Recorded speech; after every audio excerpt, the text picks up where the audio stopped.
नमस्कार, आप देख रहे हैं अलर्ट इंडिया न्यूज़ और मैं हूं अरुण त्रिसल। जिस तरह कि आपको पता है, इस वक्त महामारी का दौर जो है बड़े ज़ोरों शोरों पे है और शहर को छोड़ के महामारी जो है वो गांव की तरफ भी चल पड़ी है। बद से बदतर हालात जो हैं वो हमारे ज़िला कठुआ के हैं। लोगों के बहुत से फ़ोन आ रहे हैं हमको और उनका ये कहना है कि हमको प्रॉपर सुविधाएं जो हैं वो उपलब्ध नहीं हो पा रही हैं। कहीं ना कहीं सेंटर्स में जो हैं कहीं ना कहीं प्राइमरी हेल्थ सेंटर, सब डिस्ट्रिक्ट हॉस्पिटल्स में डॉक्टर्स जो हैं वो नहीं हैं और काफ़ी दिक्कतों का सामना जो है वो लोगों को करना पड़ रहा है। तो हमारे साथ आज कांग्रेस के सीनियर लीडर पंकज डोगरा जी हैं। उनसे बात करते हैं ये जो महामारी बढ़ रही है इसकी क्या वजह है, क्यों मतलब कि लोगों को इसकी फैसिलिटीज़ जो हैं वो उपलब्ध नहीं हो पा रही हैं। सरकारें जो हैं बड़ी बड़ी बातें कर रही हैं, बड़े बड़े दावे कर रही हैं, फिर भी लोगों को सुविधाएं जो है वो उपलब्ध नहीं है। सबसे पहले तो पंकज जी, आपका अलर्ट इंडिया न्यूज़ में स्वागत है। नमस्कार अरुण जी। जी, हमें आप ये बताइए कि लोग जो हैं बहुत परेशान हैं, उनको सुविधाओं का अभाव जो है वो नहीं मिल पा रहा, क्या कहना है आपका? देखिए, जम्मू कश्मीर में ये बदकिस्मती 5 अगस्त 2019 के बाद ही शुरू होगी, जब हमें रियासत से यूटी में ले आए। और जैसे आप यूटी में आ जाते हैं तो आपका हर आदेश दिल्ली से पास होता है। जब स्टेट लेजिस्लेशंस होती हैं या रियासतें होती हैं तो वो अपने तौर पर सेंटर पे प्रेशर रन करती हैं। यहाँ तो एक अफसरशाही रन कर रही है।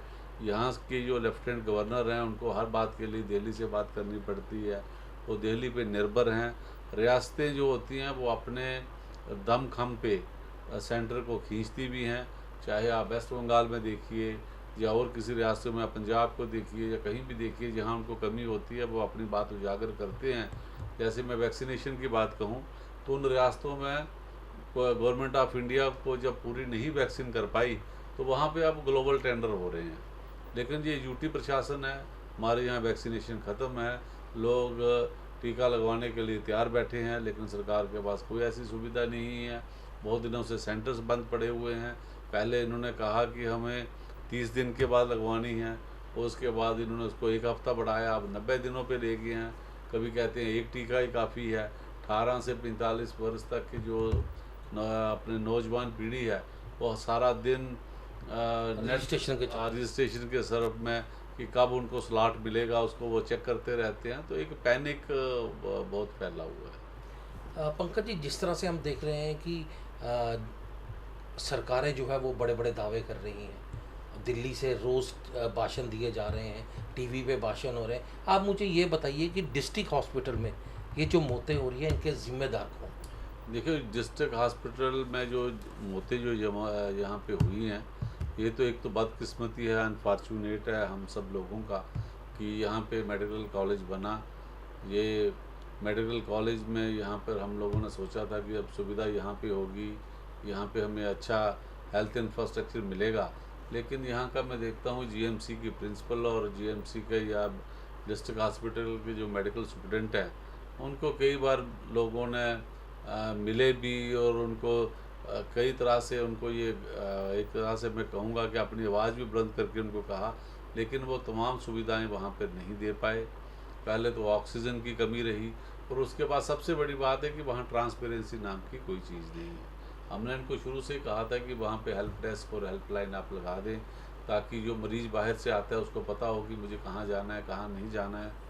जब वो वार्ड में शिफ्ट हो जाता है या आईसीयू में चला जाता है या वेंटिलेटर पे चला जाता है, ना तो उसके पास घर का कोई अटेंडेंट पहुंच पाता है, ना ही डॉक्टर वहां तक जैसा कि उसको चाहिए होता है वहां नहीं हो पाता है। और उसके बाद जो डेथ्स हुई हैं, जो उनके परिवार वालों ने जो आरोप लगाए हैं, उसे देख कर तो वैसे ही रूह कांप जाती है कि हमारे यहाँ पे अस्पताल में ये सोच के पेशेंट को लाया जाता है, या परिवार ये सोचता है कि अब हम बड़े अस्पताल में पहुँच गए हैं तो मेरा इलाज हो जाएगा।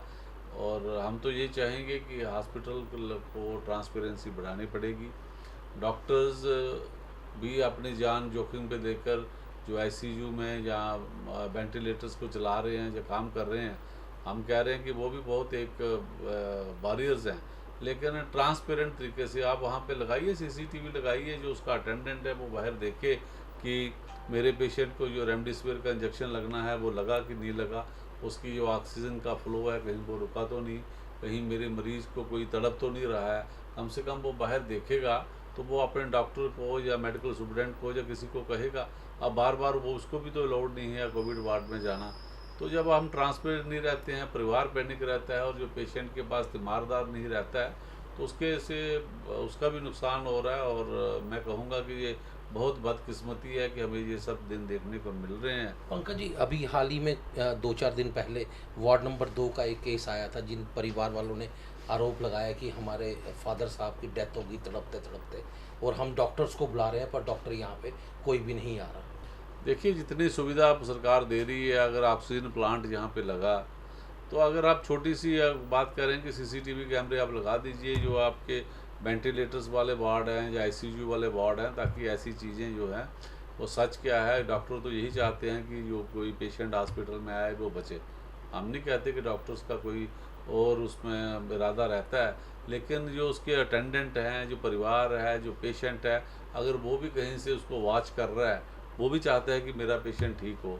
अगर उसे ऐसी सुविधाएं दी जाएं जहां उसको ट्रांसपेरेंट तरीके से कोई वहाँ से टेलीफोन के ही इंटरकॉम की ही सुविधा हो, ताकि वो बाहर से रिसेप्शन से या हॉस्पिटल की ओपीडी से सीधा अपने मरीज़ से बात कर सके, तो ऐसी सुविधाएं देनी चाहिए। और मरीज़ पहले ट्रॉमा में होता है, शॉक में होता है, जब वो अपने किसी भाई बहन की, अपने हस्बैंड की या वाइफ की बात सुनता है तो उसमें एक एनर्जी लेवल बढ़ता है कि मेरा परिवार मेरे साथ खड़ा है। और जब उसको आप हाल अस्पताल में बेसुध छोड़ देते हो और 2 4 5 7 दिन के लिए, हमने नॉर्मल कोर्स में देखा हुआ है कि हॉस्पिटल में जहाँ वार्ड्स होते हैं, हम सबके लिए नहीं कह रहे, किसी सिलेक्टिव हमने देखा हुआ है कि कई बार हमें अपने जो फीमेल मल्टीपर्पज़ या मेल मल्टीपर्पज़ या नर्सेज वहाँ होती हैं, 10 बार जो तीमारदार या अटेंडेंट होता है वो जाता है नर्स के पास या डॉक्टर के पास जाता है कि टाइम हो गया, 7 बज के, इसको ग्लूकोज लगना था या इसको इंजेक्शन लगना था, तो कहते हैं कोई नहीं हम आते हैं।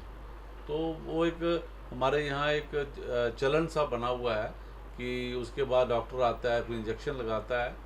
तो अगर ऐस बीमारी में, कोविड में, जब डॉक्टर भी कम जाता है पेशेंट के पास, अटेंडेंट भी पेशेंट के पास कम जाता है और नर्सिंग स्टाफ भी थोड़ा अवॉइड ही करता है, तो ऐसे में चाहिए कि अगर वो बाहर से वॉच कर रहा हो उसे, या इंटरकॉम से वो अपने नर्स से या डॉक्टर से बात कर रहा हो कि मेरे पेशेंट को रेमडेसिविर देने का टाइम था, या इसे कोई प्लाज्मा देना था, या कोई और थेरेपी देनी थी, अगर वो डॉक्टर से सीधे संपर्क में रहता है, तो जो आपने बात की है कि वार्ड नंबर 2 की जो डेथ हुई है, तो ऐसी चीज़ें फिर कम से कम नहीं आती हैं, बाहर नहीं आती हैं, और पेशेंट भी रिकवर होता है और परिवार भी सेटिस्फाई होता है कि करना कराना तो आदमी को परमात्मा पे है। और वैसे डेथ रेट बहुत ज़्यादा है, लेकिन फिर भी कहीं ना कहीं सेटिस्फेक्शन होती है कि डॉक्टर ने अपनी तरफ से पूरा प्रयास किया। चलो अगले की किस्मत नहीं थी या अगले को इन्फेक्शन ज़्यादा हो गई थी, तो मैं ये कहूँगा कि इनको अपडेट करने पड़ेंगे। मेडिकल कॉलेज अल्टीमेट होता है, इसके ऊपर कोई चीज़ नहीं होती, इसके ऊपर एम्स ही होता है जो अभी विजयपुर में बन रहा है। अभी are not suppose to wait till कि वो एम्स बनेगा, तो ये अल्टीमेट है। और यहाँ पे आपको हर सुविधा देनी पड़ेगी, जहाँ के मेडिकल स्टूडेंट, डॉक्टर्स, एचओडी, उनको ये बार फुटिंग पे काम करना पड़ेगा। और इस समय एक किस्म से मैं कहूँगा कि हम एक लड़ाई लड़ रहे हैं, ये एक किस्म से जैसे वॉर होती है, तो वॉर में जो जर्नैल होते हैं वो फ्रंट फुट पे आके काम करते हैं। जर्नैल वो पुरानी लड़ाइयाँ नहीं है कि जर्नैल घर पे बैठ के वो लड़ाई देखता है या नक्शे देखता है, आजकल फ्रंट से लीड करता है। तो ऐसे ही मेडिकल स्टूडेंट हों, एचओडीज़ हों, या बाकी लोग हों, उनको फ्रंट से लीड करना पड़ेगा। कोरोना जो है वो गांव की तरफ तेज़ी से बढ़ रहा है और सुविधाएं जो है गांव में उपलब्ध नहीं है, क्या कहना है आप? देखिए, सुविधाओं के नाम पे जो टोटा रहता है वो रहता ही है। अभी पिछले दिनों उन्होंने कहा था कि हम किट दे रहे हैं, वहाँ पे कोरोना किट दे रहे हैं, और आप गांव में जाइए और पता कीजिए कि सबसे पहले जो किट जो आती है उसमें एक ऑक्सीमीटर होता है, और उसको हिदायत दी जाती है कि जैसे ये ऑक्सीमीटर है आपने मुझे वापस करना है, वो ख़राब नहीं होना चाहिए। वो एक तो वो देते हैं, और उसके बाद 2 4 10 वहाँ विटामिन सी की टेबलेट उसमें होती हैं, या एक आध कोई आप कह लीजिए कि कालपोल या क्रोसिन की 2 4 टिक्कियाँ होती हैं। और जो एंटीबायोटिक उसको चाहिए होते हैं उसको लिख के दे देते हैं कि बाज़ार से लाओ, चाहे वो जिथ्रोमाइसिन हो, डॉक्सी हो, या कोई उसको कोई इंजेक्शन लगना हो, तो उसके लिए कहते हैं वो मार्केट से लो। अब गरीब आदमी है, उसको आप मॉनिटरिंग करवाइए, जो आपके गांव में आशा वर्कर्स हैं, पैरामेडिकल का स्टाफ है, या और कोई सब सेंटर हैं, ताकि वो कनेक्शन में रहें कि इसको कब एंटीबायोटिक देनी है, जैसे टीबी की दवाई हॉस्पिटल से मिलती थी, तो ऐसी दवाई होनी चाहिए कि वो पूरी की पूरी वहाँ से मिले। एक तरफ तो वैसे भी इकोनॉमिक मार है हम लोगों का, कोई काम नहीं है गांव में, दिहाड़ी भी नहीं लग रही है, कोई गांव में दुकान नहीं खुल रही है, उन लोगों के पास पैसे की कमी है, सरकार की तरफ से कोई राहत नहीं आ रही है। तो ऐसे में जब उसको चिट्ठी थमा दी जाती है भी एंटीबायोटिक लिया, तो 4 बार सोचता है कि कैसे मैं इसको मैनेज करूँगा, कैसे नहीं करूँगा। और अब आपने भी सुना होगा कि इन्होंने कहा है कि 5 बेड आप हर एक पंचायत लेवल पे आप बनाइए। नहीं, मुझे आप एक चीज़ बताइए कि भाजपा वाले कह रहे हैं कि डॉक्टर जतिंदर ने काफ़ी राहत सामग्री जो है वो भेजी हुई है लोगों के लिए। तो वो राहत सामग्री क्या है, और हमें भी बताइए और लोगों को भी समझाइए कि वो राहत सामग्री जो डॉक्टर जतिंदर ने भेजी है वो कितनी लोगों के लिए ठीक है। नहीं, उन्होंने असल में क्या भेजा हुआ है ये तो भारतीय जनता पार्टी के लोग ही ज़्यादा व्याख्यान कर सकते हैं, लेकिन पब्लिक फेस में हमने जो देखा है तो वहाँ पे कुछ मास्क और कुछ सैनिटाइज़र हमें मिले, तो वो तो हर लोग बांट रहे हैं। एनजीओज़ भी आगे आ रही हैं उसके लिए, पॉलिटिकल पार्टीज भी आ रही हैं, हम लोग कांग्रेस वाले हम भी गांव गांव जाके सैनिटाइज़र, मास्क और जहाँ कोई राशन की ज़रूरत होती है हम लोग भी बांट रहे हैं। लेकिन डॉक्टर जितेंद्र इस समय प्राइम मिनिस्टर ऑफिस में बैठे हुए हैं, बहुत बड़ा ऑफिस है वहाँ पे, खुद भी वो डॉक्टर रहे हैं, 20-25 साल उन्होंने अपनी सेवाएं दी हैं, मेडिकल कॉलेज जम्मू में दी हैं। और उनसे हमें बहुत उम्मीद थी कि यहाँ पे जो वेंटिलेटर्स हैं, कोई वेंटिलेटर्स हमारे यहाँ आधुनिक आएंगे। यहाँ वेंटिलेटर जो प्राइम मिनिस्टर केयर फंड से जो वेंटिलेटर आए हुए हैं, पहले तो उनको चलाने वाला कोई नहीं है, उसको चलाने के लिए कोई प्रॉपर एनेस्थीसी चाहिए। वो 2-4-10 डॉक्टर हमें अच्छा लगता है किसी इतने बड़े ऑफिस पे बैठे हुए हैं, कहीं से कट्ठे कुट्ठे करके लेकर अपने कॉन्स्टिट्यूंसी में भेजते, जिन लोगों ने उनको 2 बार सांसद चुना है और प्राइम मिनिस्टर ऑफिस में भेजा है। तो वो वेंटिलेटर आप बनी में जाइए, बिलावर में जाइए, सब बंद पड़े हुए हैं वेंटिलेटर पर। वो उनमें कांस्टेंट वो चाहिए कि वो अगर वेंटिलेटर पे आप जाते हो तो 24 घंटे उसकी मॉनिटरिंग चाहिए, कम से कम 2-2 डॉक्टर वहाँ पे चाहिए थे उन वेंटिलेटर्स को चलाने के लिए। तो वो शो पीस रखे हुए हैं भारतीय जनता पार्टी के लोगों को गुणगान करने के लिए। वेंटिलेटर आ गए, नुकसान जिस परिवार का होता है, जिसके परिवार का सदस्य चला जाता है, जिसका बाप जाता है, जिसकी माँ जाती है, जिसका भाई जाता है, जिसको बहन जाती है, दर्द उसको होता है, उसको दर्द महसूस होता है कि कितना इसका नुकसान हो रहा है। ऑक्सीजन के नाम पे हमारे यहाँ पे 2 महीने तक लोग तड़पते रहे। तो मैं तो इसके लिए कहूँगा कि जस्टिस डिलेड जस्टिस डिनाइड। आपको पूरा 1 साल का समय लगा, जब ये दूसरी लहर कोरोना की आई है, इतना बड़ा मेडिकल कॉलेज था, आप यहाँ पर ऑक्सीजन प्लांट नहीं लगवा सके।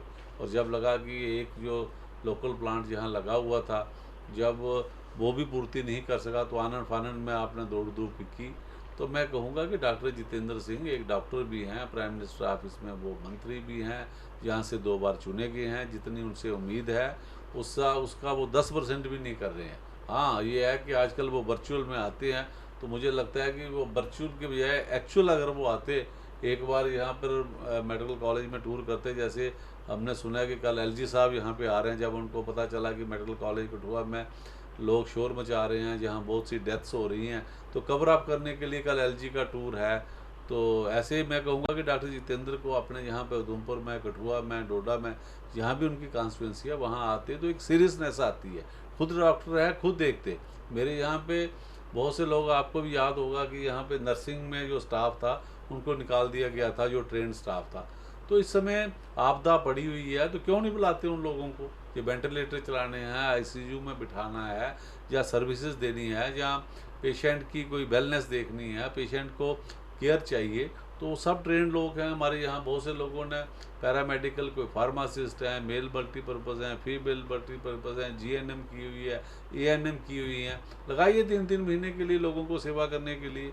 आप गांव में, जैसे मैं आपको कह रहा था कि इन्होंने गांव में कहा हुआ कि 5 बेड का हम एक इंतजाम रखेंगे, तो 5 बेड का इंतजाम रखेंगे तो स्टाफ कहाँ से लाएंगे? आपके लिए पहले ही सीएचसी में, पीएचसी में, या सब डिस्ट्रिक्ट हॉस्पिटल में, डिस्ट्रिक्ट हॉस्पिटल में, मेडिकल कॉलेज में स्टाफ नहीं है, तो वहाँ कहाँ से लाओगे आप? आप सिर्फ खाना पूर्ति कर रहे हो, सिर्फ फ़ोटो खिंचवाने के लिए। उनको भी कह रहे हो कि आप फ़ोटो खिंचवा के डाल दीजिए कि मैंने जी 5 बेड वहाँ पे लगा दिए। उनका वॉशरूम का क्या इंतजाम है, उनके वहाँ इन्वर्टर है कि नहीं है, नॉन स्टॉप सप्लाई चाहिए, इन्फेक्शन के उनका खाने का क्या होगा, ये सब चीज़ें देखनी पड़ेगी। और इनको भर्ती करनी पड़ेगी। जैसे फ़ौज में जब लड़ाई होती है तो इस समय आकस्मिक भर्ती की जाती है कि अब भर्ती खोलते हैं कि जो भी नौजवान आना चाहता है देश की सेवा के खातिर, ऐसे ही ये पैरामेडिक्स जो हैं इस समय भर्ती करनी चाहिए इनको, जितने लगा सकते हो, जितने भी ट्रेंड हैं, छोटा मोटा उनका इंटरव्यू लीजिए, जिसको अनुभव है, जो सेवा करने के लिए आता है। मैं तो कहूँगा हमारे यहाँ नहीं, लोग वॉलंटियरली भी आ जाएंगे। इनके पास तो लिस्टें पड़ी हुई हैं जिनको निकाला है, हर एक चीज़ इनके पास पड़ी हुई है, क्या उनको लगा के लोगों को उसका बेनिफिट नहीं मिल सकता? ये देखो, जो निकाले हुए हैं वो उन्होंने मेडिकल कॉलेज से निकाले थे, उनको लगाइए मेडिकल कॉलेज में। दूसरों जिनकी मैं बात कर रहा हूँ उनको आप लगाइए पंचायत स्तर पर। अपनी पंचायत में आप पता कीजिए कि कितने फार्मासिस्ट हैं, कितने एएनएम हैं, कितने जीएनएम हैं, कितने मेल मल्टीपर्पज़ हैं, कितने फीमेल मल्टीपर्पज़ हैं। लगाइए उनको अपने लोगों की सेवा करने के लिए, वहाँ पर लोग सेवा करेंगे। और छोटा मोटा आप उनको मेहताना या कोई रेनोवेशन का आपको देना चाहते हैं तो आप वो भी दे सकते हैं। और उनको थोड़ा सा फर्स्ट एड का आइडिया भी होगा। जब आदमी थोड़ा सा उसको कोई परेशानी आती है तो आप उसको बाहर भेज सकते हो। लेकिन आप ये कहना कि सिर्फ 5 बेड वहाँ पे लगा दीजिए और दिखा दीजिए, लेकिन ऐसा नहीं। आपको फुल फ्लेज इंतजाम करना पड़ेगा, उनकी दवाई रखनी पड़ेगी, वहाँ ऑक्सीजन का प्रबंध करना पड़ेगा, ऑक्सीजन चलाने वाला आदमी चाहिए। और जब उसको एक टाई अप उसका अपना डिस्ट्रिक्ट हॉस्पिटल या सब डिस्ट्रिक्ट हॉस्पिटल के साथ या मेडिकल कॉलेज के साथ चाहिए 24/7 की। जब अगर उसकी कंडीशन वहाँ पर डिटोरेट होती है तो उसको कैसे एम्बुलेंस से वहाँ पहुँचाना है, एम्बुलेंस की सुविधा उनके पास बिल्कुल डायरेक्ट होनी चाहिए, तो तभी बचाव हो सकता है। ये महामारी है, पेंडेमिक है, ये ना तो किसी की जात को देखेगी, ना तो किसी पार्टी को देखेगी, ना तो किसी के धर्म को देखेगी। ये सीधा इंसान पर अटैक करेगी। और हम बहुत सारी जानें हम खो चुके हैं। हम इस स्थिति में नहीं हैं कि और नुकसान हो सके। इस 21st सेंचुरी में जब हम अपने आप को विश्व गुरु मानते थे और ये जो रिवर्स गियर लगा हुआ है, अब तो दुनिया ये कहने को शुरू हो गई कि ये इन्फेक्शन, पहले हम कहते थे कि वुहान से आ रही है, वुहान से ये कोरोना का वायरस आ रहा है, अब तो दुनिया ये कहना शुरू हो गई है कि नहीं जी ये इंडिया बॉर्न है। तो ये इट्स शेयर अनफॉर्चुनेट। अच्छा पंकज जी, हमने इस चीज़ से, जो ये कोविड चल रहा है और ये जो दूसरी लहर आई है, हमने इसमें एक चीज़ देखी है, लोगों की जो स्थिति है वो बहुत गंभीर है। जो मिडिल क्लास फैमिली के लोग हैं वो बड़े परेशान हैं। जिस तरह से आप देख रहे हैं, दुकानें बंद हैं, काम कोई चल नहीं रहा। टाइम दिया गया है सुबह 7 बजे से लेके 10 बजे तक दुकानें खुलेंगी, वो भी जो एसेंशियल सर्विसेज हैं। बाकी दुकानें तो सारी बंद हैं। तो लोकल लोग जो हैं वो काफ़ी परेशान हैं। अगर कहीं पे कोई सब्ज़ी लेने चले जाता है, जैसे आप उस दिन मिले थे, तो एडमिनिस्ट्रेशन के लोग आ जाते हैं, उन पर दबाव डाल देते हैं। अगर कोई रेडी वाला बेचारा अपने टाइम से पहले ही अपनी रेडी लगा रहा है तो पुलिस वाले डंडे मारने आ जाता है, चलो जी भागो यहाँ से, यहाँ पे वो नहीं करना, ये नहीं करना। ये क्या चीज़ है, मतलब कि आप थोड़ा समझाइए। और किस तरह से लोगों को राहत मिलेगी? देखिए, दो निज़ाम इस मुल्क में चल रहे हैं। एक तो चल रहा है भारतीय जनता पार्टी का चुनावी आंदोलन, जो आपने बंगाल में देखा, किस बेशर्मी तक ये लोग नीचे उतर के आए और कैसे रैलीज और कैसे कोरोना फैला। और उसके बाद अगर 1 साल का, ये 2020 का कुंभ अगर कैंसिल कर सकते थे तो 2021 का भी कर सकते थे। उसको सांकेतिक या सिंबॉलिक तरीके से, मेरे धर्म का वो है तो सिंबॉलिक तरीके से भी उसको कर सकते थे। लेकिन इन्होंने वहाँ खुली एक छूट दे रखी। और उसके बाद हमारे यहाँ पर आप गांव में जाइए, आप गांव की बात कर रहे थे, तो जितने भी लोग वहाँ से आए हुए हैं उनमें से कम भी 5-10% लोग वहाँ से इन्फेक्शन लेके आए और उनका नुकसान भी वहाँ पे हुआ। और जब आप बात करते हैं अपना दुकानदारों की, तो सबसे पहले मैं कहूँगा कि इस सरकार में फाइनेंस मिनिस्टर कहीं पे नज़र नहीं आ रहे हैं। दुकानदारों ने बड़े लोन ले रखे हैं, लिमिट्स बना के रखी हुई हैं, या किसी ने सेल्फ हेल्प ग्रुप के तो लोन ले रखा है, या किसी ने और कोई प्रधानमंत्री योजना से लोन ले रखा है, किसी ने मुद्रा लोन ले रखा है। सब पे इंटरेस्ट लग रहा है, सब पे ब्याज लग रहा है, सबको किस्त देनी है, बैंक चिट्ठियों पे चिट्ठियाँ निकाल रहे हैं, नोटिस निकाल रहे हैं, उनको डिफ़ॉल्ट कर रहे हैं, लेकिन दुकानें बंद हैं। और फाइनेंस मिनिस्टर की तरफ से कोई भी एमएसएमई के लिए राहत इस उसमें नहीं आई हुई है। जो दुकानदार, आप जाइए कपड़े के व्यापारी से पूछिए उसका दुकान के अंदर की क्या हालत है, आप इसको मनियारी वाले को पूछिए, आप मोबाइल वाले को पूछिए, आप कहीं भी चले जाइए, जो भी दुकानदार हैं उनका सामान अंदर पड़ा पड़ा सड़ रहा है, नुकसान उनका इतना ज़्यादा हो रहा है। सरकार की तरफ से कोई राहत नहीं है कि आप 2-1 घंटे खोल के अपने सामान को दुरुस्त कर सकें, या किसी फेस्ड मैनर्स के उनको रखा जा सके। एक नियमावली बना रखी है कि मात्र आप दवाई की दुकान या फल या सब्जी की दुकान जो है 2-4 घंटे के लिए खोल सकते हैं। और उन पर भी एक किस्म से प्रशासन का हमेशा ही डंडा चलता रहता है वहाँ पे। और वो दुकानदार जो हैं उनके लिए कोई प्लानिंग नहीं है, कौन कहाँ से वो दवा खरीदेगा। ये महामारी चले जाएगी लेकिन उसकी कमर तोड़ के जाएगी, उसका परिवार आगे क्या करेगा, वो कहाँ से लोन चुकता करेगा, कहाँ से रोजी रोटी अपनी चलाएगा, कैसे उसकी आगे दुकान चलेगी, कैसे उसका काम चलेगा, कैसे वो जी रहा है, सरकार को कोई लेना देना नहीं है। हाँ, इनके 10 20 30 जो इन्होंने ऑर्गेनाइजेशन बना रखी हैं, उनके जो नुमाइंदे हैं वो लाल पीले नीले कपड़े पहनकर, संतरी कपड़े पहनकर कभी प्रिंसिपल मेडिकल कॉलेज के साथ फ़ोटो खिंचवाते हैं, कभी सीएमओ के साथ फ़ोटो खिंचवाएंगे, कभी डीसी दफ्तर का सोफा वहाँ जाकर करते रहेंगे कि हम बहुत काम कर रहे हैं, कहीं 2 4 10 वो प्लेटें लेके कि हम बड़ी समाज सेवा कर रहे हैं। तो आम आदमी का इस समय बहुत नुकसान हो रहा है, और दुकानदार को उसकी तो कमर की हड्डी ही टूटी हुई है। अच्छा पंकज जी, आज हमने बॉर्डर एरिया का दौरा किया और आज हम किसानों से भी मिले। किसान जो है वो पिसता जा रहा है, किसान की जो फसल निकली है वो बिक नहीं रही। एक तो कोविड चल रहा है, सरकार ने एक ऑर्डर निकाला कि जो भी किसान अपनी फसल बेचने के लिए जाएगा उसका नक्शा, उसकी जगह के जो है वो डॉक्यूमेंट उसके साथ होंगे, तभी वो जो है अपनी फसल को बेच सकता है। आज मैंने वहाँ पे कई ऐसे किसान देखे जो 10-10 15-15 दिनों से जो है वहाँ पे खज्जल हो रहे हैं। क्यों हो रहे हैं? क्योंकि वहाँ पे रेवेन्यू डिपार्टमेंट में वहाँ पे कोई नहीं मिल रहा, क्योंकि उनकी ड्यूटी जो है वो कोविड में लगा दी है। तो किसान जो है अपनी फसलें उनकी ख़राब हो रही हैं, बिक नहीं रही हैं। क्या कहना है आपका कि किस तरह का सम्मान जो है ये नरेंद्र मोदी जो है ये किसानों को दे रहा है? नहीं, वो तो आपने किसान आंदोलन के नाम पे देख लिया कि आप बेहुदा इन्होंने मजाक। किसान 1.5-2 साल से वहाँ संघर्ष रहते हैं, और आज भी हमारे यहाँ पे किसानों को जो है उसका एमएसपी नहीं मिल रही है। 1900 से नीचे यहाँ उनको अपना गेहूँ बेचना पड़ रहा है, और वो भी 10-10 से ऊपर से बेमौसमी बारिश में उनकी फसलें ख़राब हो रही हैं। जो नक्शे वाली आप बात कर रहे हैं, तो ये अंबानी अडानी के लिए जो प्रोग्राम इनके बन रहे हैं कि कैसे उसको कन्फाइंड करना है और कैसे उसको इतना प्रताड़ित करना है कि अनाज कम उत्पन्न हो, कैसे उसका ये व्यापारीकरण करेंगे, उसका वैश्वीकरण करेंगे।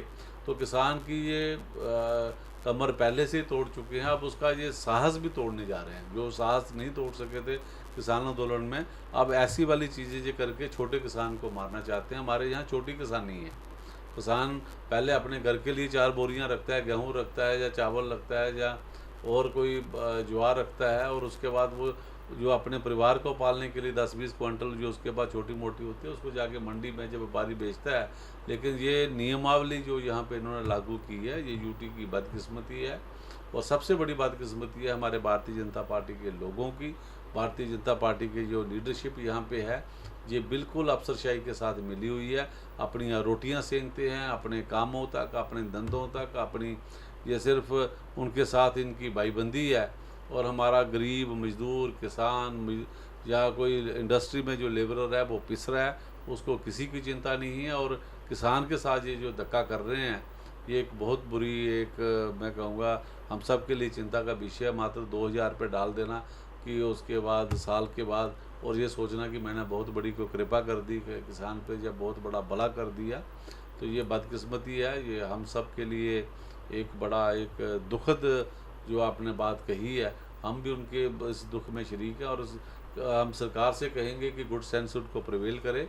और इस कोविड को देखते हुए, जिस समय आपने जैसे कहा कि ना तो रेवेन्यू के ऑफिसर जा पा रहे हैं, ना तो दूसरे हार्टिकल्चर के अफसर वहाँ जा रहे हैं, ना मंडियों वाले वहाँ जा पा रहे हैं, तो ऐसे समय में उनको चाहिए कि जैसे किसान मंडी में पहुँचता है उसका सीधा तोल करके उसका जो दाम है उसको दे के और उसको घर भेजें, ताकि उसको इन्फेक्शन भी ना हो और अपना जो उसने काम किया उसको उसका दाम भी मिल सके।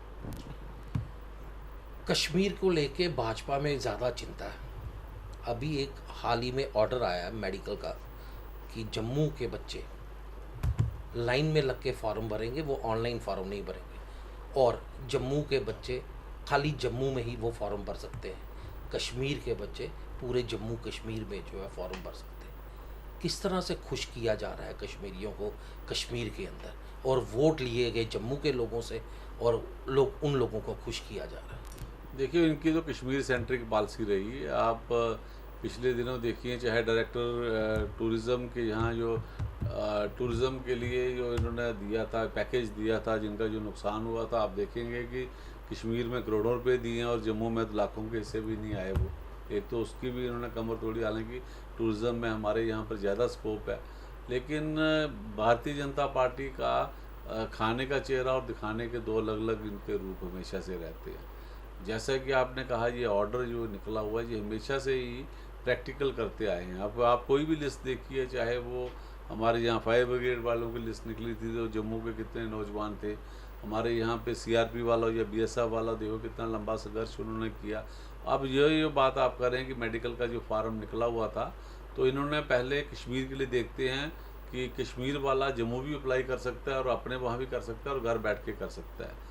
और जम्मू के लिए इन्होंने क्या है कि जम्मू वाला जो है वो कश्मीर में अप्लाई नहीं कर सकता, कश्मीर वाला यहाँ कर सकता है। तो ये एक तरह से पहले एक चाल फेंकते हैं कि जम्मू में उसका क्या रिएक्शन होता है। अगर जम्मू में कोई ना बोले तब तो वही भी चलना था जो आपने कहा, लेकिन जब जम्मू में शोर उठा, क्योंकि आजकल सोशल मीडिया और आप जैसे चैनल बहुत वाइब्रेंट है, चीज़ें सामने लाते हैं और फटाक से ट्वीट आ जाता है प्राइम मिनिस्टर ऑफिस से। इस बार जितेंद्र सिंह जी थोड़े से लेट हो गए, तो जब जम्मू में शोर उठा तो एलजी के ऑफिस से ही कोरेंडम निकल गया, फिर उसके बाद कि नहीं जी जम्मू वाला जम्मू में और कश्मीर वाला कश्मीर में। लेकिन एक तरह से हमें ये टीका लगाने से बाज नहीं आते हैं। कोरोना वाला टीका तो इनके पास नहीं है, लेकिन ये दूसरे वाला टीका जो हमारे साथ डिस्क्रिमिनेशन करनी है जम्मू के लोगों के साथ, वो ये नहीं टलते हैं। और जम्मू के लोग भी, उनको भी सोचना चाहिए, हालांकि इस समय हाई टाइम हो चुका है और जो इन्होंने हमारे साथ कोरोना की फर्स्ट फेज़ में किया, कोरोना के अब दूसरे फेज़ में हमारे साथ जो हो रहा है, तो लोगों का चाव उनसे ख़त्म हो चुका है। जो दूसरे वो कहते थे कि आऊँ इतने बैठे हैं, चिंता कोई नहीं करनी, जिन्हें टोल प्लाजे जिन्हें भी कानून तुम देखो सारे इन्हें कोविड के दौरान इन्हें सारे चलाए ना, और आने वाले दिनों में इनको कोई पूछने वाला नहीं है। विपक्ष अपना पूरा जिम्मेवारी के साथ रोल निभा रहा है। हम सब लोग इस समय लोगों के दुख में हम शरीक हैं। जहाँ हमारे से जितना हो सकता है हम भी गांव स्तर पे जाके, हर मोड़े पे कांग्रेस जाके। ने भी कोई किट बनाई हुई है, कोई कांग्रेस ने किट निकाली, वो हमें कठुआ में दिखी नहीं अभी तक। नहीं, अभी तक तो हम अपने तौर पर जो यहाँ पे, जैसे आपने कहा कि सैनिटाइज़र या मास्क या कोई अवेयरनेस प्रोग्राम कोई करना हो, तो हम अपने तौर पे कर रहे हैं। जहाँ कोई लगता है कि राशन भी हम दे सकते हैं, कोई अति गरीब परिवार है, हम वहाँ उनका राशन भी पहुँचा रहे हैं बिना किसी प्रचार प्रसार के। लेकिन जो आप किट की बात कर रहे हैं, तो वो किट अभी बनी है वहाँ पे, तो हमने यहाँ एम्बुलेंसेस की भी बात की है कि जम्मू रीजन में एम्बुलेंसेस भी वो भेजेंगे, और जब वो किट भी आएगी तो आपके सामने भी हम लाएंगे, ताकि हम पूरे तौर पर आप अपने लोगों का ध्यान दे सकें। ये हमारे लोग हैं, लेकिन बदकिस्मती मैंने कहा आपको भी याद रखनी पड़ेगी और हम सब के लिए याद करनी पड़ेगी। 5 अगस्त 2019 का दिन हम सब के लिए काला दिन था, जब इस रियासत को यूटी में कन्वर्ट किया गया, हमारे हक हकूक़ हमारा सब कुछ छीना गया। अब हमारी आवाज़ को सुनने वाला सिर्फ वहाँ पे एलजी भी एक मात्र एक ऑफिशियल ही है। जैसे हमारे यहाँ डीसी डिवीजनल कमिश्नर को सुना देता है, डिवीजनल कमिश्नर एलजी को सुना देता है, एलजी को दिल्ली में होम मिनिस्ट्री को सुनाना है। हमारे यहाँ लोगों की कोई पूछ पाछ नहीं है। और हमें भारतीय जनता पार्टी के जो छोटे भैया नेता यहाँ घूमते रहते हैं, मैं आवाम को कहूँगा कि उनको ज़रूर पूछें कि इस समय कहाँ हैं आपके सांसद महोदय, क्या आपकी हेल्प आ रही है। मात्र उनके कोरे वादों से और सिर्फ लाइक डिसलाइक करने से, या उनके जो भक्तगण जो नीचे ट्वीट करते रहते हैं या नीचे वो कमेंट लिखते रहते हैं, हमें उनको भी अब थोड़ा सा टेढ़ी नज़र से देखना होगा कि अब बहुत हो चुका है। अब अपने लोगों की सुध लीजिए। और मैं आपके चैनल के माध्यम से पूरे अवाम से अपील करूँगा कि स्टे होम, स्टे सेफ। जो भी एसओपी गाइडलाइंस जो भी स्थानीय प्रशासन से आती हैं, हमें उसको मानना पड़ेगा। और जितना भी हम अपने आसपास के लोगों का सहयोग कर सकें, जिन गरीब परिवारों की सहायता कर सकते हो, हमें करनी चाहिए, ताकि हमारे यहाँ कोई भूख से ना मरे, कोई बिना दवाई के ना मरे, किसी की जान माल का नुकसान ना हो। तो हम सब लोग का अगर काम करेंगे तो हम तो भी कोरोना को हरा सकते हैं। इस सरकार पे हमें बिल्कुल विश्वास नहीं है, इन सांसदों पे विश्वास नहीं है, इन मंत्रियों पे विश्वास नहीं है। हमें सिर्फ अपने डोगरा लोगों पे विश्वास है कि हम लोग भाईचारे के साथ एक दूसरे की मदद करें और एक दूसरे की मदद से आगे बढ़ें। तो ये थे पंकज डोगरा जी। आपने सुना कि इनका ये कहना है कि ट्रांसपेरेंसी जो है वो हॉस्पिटल में बहुत ज़रूरी है, और इन्होंने लोगों को ये मैसेज दिया है, घर में रहें, सुरक्षित रहें। ऐसी चर्चाएं आपको आगे भी दिखाते रहेंगे। तब तक के लिए अलर्ट इंडिया टीम को दीजिए इजाज़त। नमस्कार।